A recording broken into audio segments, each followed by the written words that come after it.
మీకు క్షేమంగా ఉండడం అంటే ఏంటి?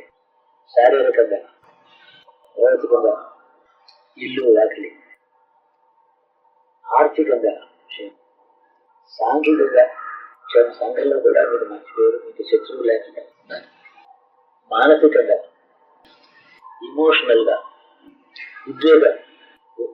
ఉద్రేకాల విషయంలో క్షేమం, నైతికంగా క్షేమం, ప్రభుత్వం వల్ల బాధలేని క్షేమం, భౌతిక ఆధ్యాత్మికమైన మార్గంలో క్షేమం. ఇన్ని కోరతాను. తండ్రి కోరుకునే కోరికలు పిల్లలకి తెలియదు. పిల్లలు ఒకటో రెండో కోరుకుంటారు కానీ తను ఇంకా కోరుకుంటాడు. ఇవన్నిటికీ మూలం భగవద్ధ్యానం, తపస్సు, ప్రార్థన ఉండాలి. సంకల్పం, ధర్మబద్ధమైన సంకల్పం, ధర్మాన్ని అనుసరించిన సంకల్పమును దాంతో భగవంతుని ప్రార్థన చేయడం ఉండాలి కదా. ఆ తపస్సే ఆర్య ధర్మం. తపస్సునే సాధించారు. ఒక పెద్ద పొలిటికల్ పార్టీ పెట్టి ఎలక్షన్లో యుద్ధం చేసి నేను దేశాన్ని బాగా పరిపాలిస్తానని అంటే మూర్ఖంగా అది political approach to the problem. అది కానే కాదు. నాది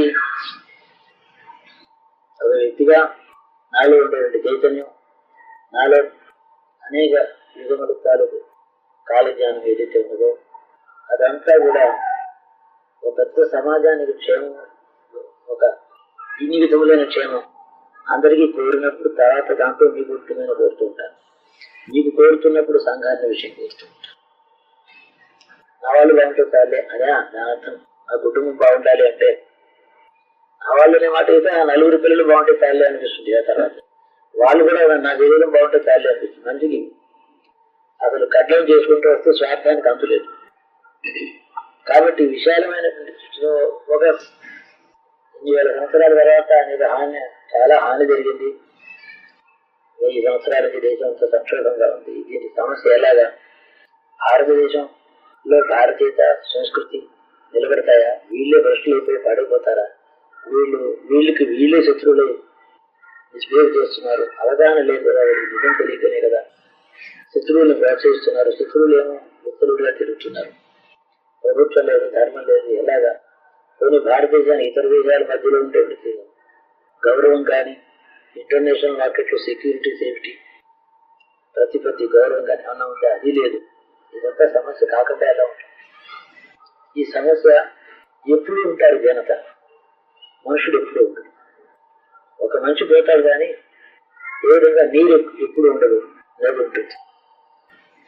ఆ విధంగా ఈ సంస్కృతిలో భావితరాలు వాళ్ళు బాగుండాలి అంటే మీ క్షేమం అంటే ఏమిటి? మీ పిల్లల క్షేమం, లౌకికం. వ్యక్తికి సంబంధించినంత మటుకు ఆధ్యాత్మిక క్షేమమే అల్టిమేట్. దానికి పూర్వరంగం ఇది. పూర్వరంగం లేకుండా ఉత్తర రంగం ఎలా ఉంటుంది? ప్రాంగణం లేకుండా ఇల్లు ఎలా కట్టుకుంటాం? తలుపు తీసుకుని లోపలికి పెడితే ఒక స్థలం దాటితే ఒక గుమ్మం దాటమైన ఒక హాలు, ఇవి లేకుండా ఇల్లుకి వెళ్ళాడుతాం. ఇవన్నీ పూర్వరంగం.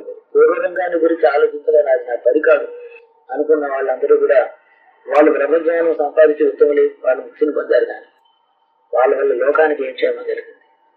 మార్గదర్శకులు అంటే వాళ్ళని చూసి ఇన్స్పైర్ అయితే ఉండొచ్చు, కానీ హెల్ప్ ఏంటి? అది చాలా ఇంపార్టెంట్. అది లేనిదే నాకు నేను ఇలా అనుకుంటే మీరు అలాగే ఉంటారు, మీ పిల్లలు అలాగే ఉంటారు, ఎవరికి వారే ఉంటారు. ఒకరు చేయడం అనేటువంటిది పుట్టనే పుట్టదు, ఆ కాన్సెప్టే పుట్టదు. ఆ కాన్సెప్ట్ అదే నేను అండర్స్టాండ్ చేసుకున్నాను. వెయిట్ ఎక్స్టెంట్ ఇక్కడికి వచ్చినప్పుడు కానీ నాకు అలా లేకపోతే నా వల్ల ఉపయోగం ఏమిటి? ఆధ్యాత్మిక ఏమైనా ఉంటారా? మార్గం అనేది ఉపనిషత్తు చెప్పేవాడు. సరే, వాళ్ళ తపస్సులు ధారపోసి మీకు ఉపకారం చేసే వాళ్ళు కూడా ఎక్కడైనా ఉండొచ్చు. కానీ మిమ్మల్ని వాళ్ళు పూర్తిగా అత్యుత్తమైనటువంటి మానవుడిగా తీర్చిదిద్దుతున్నారా? మీ అభిప్రాయాలన్నీ కరెక్ట్ గా సమంజసంగా ఉండేటట్టు చేస్తున్నారా? ఈ లోపల వ్యక్తిత్వాన్ని సమృద్ధితో సర్వాంగ సుందరంగా అన్ని యాంగిల్స్ లో అబ్సల్యూట్లీ ఐడియల్ కరెక్ట్ గా ఉండేది వ్యక్తిత్వాన్ని వీళ్ళు దిద్దినప్పుడు ఆదర్శండి. పిల్లలు బాగా పెరిగితే మంచి కలుగుదలు అంటారే, ఇది లోకమే శాశ్వతంగా ఉంటుంది, జీవులు శాశ్వతంగా ఉంటున్నారు, ఈ సమాజం శాశ్వతంగా ఉంటుంది. ఇదంతా కాక నా ఒక్కడికి అనుకోవడం. బుద్ధుడు ఆ మాట అన్నాడని ముద్దుగా కూడా చెప్పాను. లేలు కూడా అందుకని ఇక్కడికి వచ్చిన తర్వాత ముక్తి కూడా చాలా చిన్నది. అది ఏమిటి అది సహజంగానే వస్తుంది. మీరు చేయగలిగి చేయరు, ఏం చేయాలో చేస్తారు.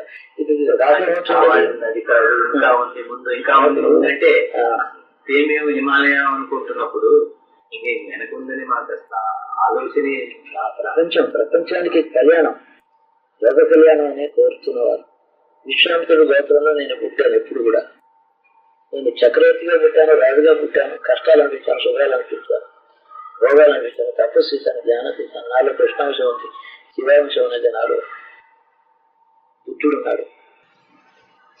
ఇవన్నీ కూడా నా దృష్టి ఎంత సమగ్రంగా ఉందో నన్ను నేను మీకు పరిచయం చేసుకోవాలి. నాలాగా మీరు కావాలి. నేను ఈ ప్రపంచాన్ని ఏ దృష్టితో చూస్తానో మీ దృష్టి నా దృష్టే కావాలి. అట్లాంటి వాళ్ళు మీ సన్నిధిలో మీరు ఇంటికి వచ్చి 4 రోజులు భోజనం మీరు పెట్టిన భోజనం చేసి పెడితే బంధువుడు వాడు కూడా ఒక గుడ్ ఎఫెక్ట్ ఉంటుంది. ఒక కాగడా వెలిగించారంటే దాంతో 1000 కాగడాలు వెలుగుతాయి. ఒక దీపంతో 1000 దీపాలు వెలగొచ్చు కదా. ఒక దీపమే వెలగాలనే ఉంది. అది చాలా స్ప్రెడ్ అవ్వాలనేటువంటి భావన నాకు చాలా